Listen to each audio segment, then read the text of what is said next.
നമസ്കാരമുണ്ട്. എൻ്റെ പേര് Samili Jayan and I am an average Mallu student from Germany. സത്യം പറയാം, നാട്ടിലൊക്കെ എത്ര കല്യാണങ്ങൾ കൂടിയിട്ടുള്ള ഒരു പേഴ്സൺ എന്നറിയാം ഞാനൊന്നുമല്ല, ഒട്ടുമുക്ക എല്ലാ പിള്ളേരും. സത്യം പറഞ്ഞാൽ ഇപ്പം അതൊക്കെ ആലോചിക്കുമ്പോണ്ടല്ലോ സത്യം സങ്കടമുണ്ട്. നമ്മൾ നമ്മൾ ഒരുപാട് സ്നേഹിക്കുന്നതും അതുപോലെ തന്നെ നമ്മൾ അവിടെ ഉണ്ടാകണം എന്ന് നമ്മൾ ആഗ്രഹിക്കുന്ന ചില കല്യാണങ്ങളുണ്ട്. നമുക്ക് കുറേ പ്രിയപ്പെട്ടവരുടെ കല്യാണങ്ങളുണ്ടല്ലോ, അതെല്ലാം ഇപ്പോൾ ഓൺലൈനായിട്ട് ട്രാൻസിഷൻ ആയിട്ടുണ്ട്. ട്രാൻസിഷൻ ഓഫ് ലൈഫ് എന്ന് പറയുന്ന പോലെ ഓൺലൈനായിട്ട് ജർമ്മനി ഇരുന്നിട്ട് നാട്ടിലിരിക്കുന്ന സംഭവം കാണേണ്ട ഒരു അവസ്ഥയാണ്. ആർക്കും മനസ്സിലാവില്ല.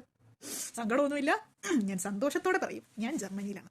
നാട്ടിലൊക്കെ വീട്ടിൽ അമ്മ വെച്ച് തരുന്ന ഫുഡൊക്കെ കഴിക്കുമ്പോൾ ആലോചിക്കും, ഇവിടുന്ന് എങ്ങനെയും വന്ന നാട്ടിൽ നിന്ന് ജർമ്മനിയിൽ എത്തിയാൽ മതി. ജർമ്മനിയിൽ എത്തുമ്പോൾ മനസ്സിലാകും അന്നൊക്കെ നമ്മൾ താമസിച്ച ലൈഫാണ് ലക്ഷറി ലൈഫ് എന്ന്. ആരോട് പറയാൻ, ആര് കേൾക്കാൻ?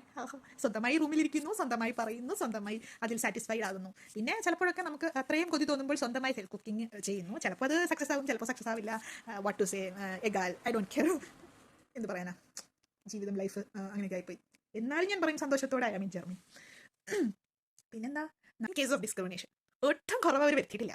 നാട്ടിൽ നമ്മൾ രാജാക്കന്മാർ, ഇവിടെ വന്നാൽ ബംഗാളികൾ. പറഞ്ഞിട്ട് അറിയില്ല. നാട്ടിലൊക്കെ ഫ്രണ്ട്സൊക്കെ കോളേജിലൊക്കെ ഇങ്ങനെ അടിച്ചു പൊളിക്കുന്നതും ഓണവും ക്രിസ്മസും എല്ലാം കാണുമ്പോൾ ഇവിടെ നാലിക്കും. പണ്ടൊക്കെ ഞാൻ അവിടെ ലൈക്ക് അതൊക്കെ ആയിരുന്നു ഒരു ലൈഫ്. ഇവിടെയൊക്കെ വന്നിട്ട് കുറേ ജർമ്മൻസും ഒന്നും പറയാനില്ല, ജർമ്മൻസും ലൈക്ക് എന്താ പറയുക, ഗുണത്തിനും ദോഷത്തിനും ഇല്ലാത്ത കുറേ കൊളീഗ്സിനെ കിട്ടി. പിന്നെ ആകെപ്പാട് ഇവിടെ ഉള്ള ആശ്വാസം, അത്യാവശ്യം കുറച്ച് ഫ്രണ്ട്സ് ഉണ്ടല്ലോ എന്നൊരു ആഗ്രഹം. ലൈക്ക് അത്യാവശ്യം ഇവിടെ ഉള്ള ആകെപ്പാട് സന്തോഷം, ഇവിടെ കുറച്ച് ഫ്രണ്ട്സ് ഇവിടെ ഉണ്ടല്ലോ എന്നൊരു സന്തോഷമുണ്ട്. അത് ചിലപ്പോൾ ഒരു സന്തോഷം ആശ്വാസമായി തോന്നുന്നുണ്ട്.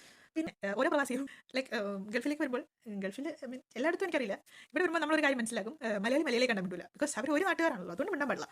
പക്ഷേ മലയാളി ശ്രീലങ്കനെ കണ്ടാൻ പറ്റും, അതാണ് മലയാളി എന്ന് പറഞ്ഞാൽ. നാട്ടുകാരെ കണ്ടാൻ പറ്റില്ല, ബട്ട് സ്റ്റിൽ വേറെ രാജ്യക്കാരെ കണ്ടാൽ ഞങ്ങൾ പറ്റും, അതാണ് മലയാളി. ഒരുപാട് സന്തോഷമുണ്ട് ഒരു മലയാളി ആയതിൽ.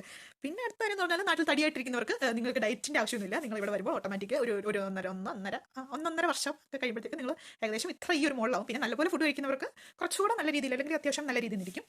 പക്ഷേ മറ്റേ ഇപ്പോൾ കറക്റ്റ് പറഞ്ഞാൽ എൻ്റെ ഒരു കേസ് പറയുകയാണെങ്കിൽ, നാട്ടിൽ താമസിക്കുമ്പോൾ എന്താ പറയുക, ജീവിക്കാൻ വേണ്ടി കഴിക്കുമായിരുന്നു. അല്ല തിരിച്ചല്ലേ, കഴിക്കാൻ വേണ്ടി ജീവിക്കുമായിരുന്നു. ബട്ട് ഇവിടെ വന്നപ്പോൾ ജീവിക്കാൻ വേണ്ടി കഴിക്കാൻ തുടങ്ങി. അതുകൊണ്ട് ഞാൻ ഇത്രയായി. Perfect example. തടി കുറയ്ക്കണമെന്ന് എല്ലാവരും പറയുമായിരുന്നു, ബട്ട് ഇപ്പോൾ ഇവിടെ വന്നപ്പോൾ എന്ത് പറ്റി ഇത്രയും തടി കുറഞ്ഞത് എന്നാണ് നാട്ടുകാർ ഇപ്പോൾ ചോദിച്ചുകൊണ്ടിരിക്കുന്നത്. കുക്ക് ചെയ്യാൻ മടി. നാട്ടിലൊക്കെ അമ്മ ഇങ്ങനെ വാരി തരുമായിരുന്നു, അമ്മയോ പപ്പ എല്ലാം വാരി തരും. ഇവിടെ വരുമ്പോൾ ആരെങ്കിലും ഒന്ന് വരുത്തണേ എന്നുള്ള ആഗ്രഹം. എല്ലാം കൂടെ ചേർന്ന് ഒരു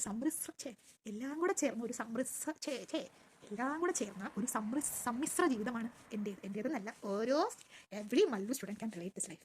hope you enjoy this video. Thanks for watching and by.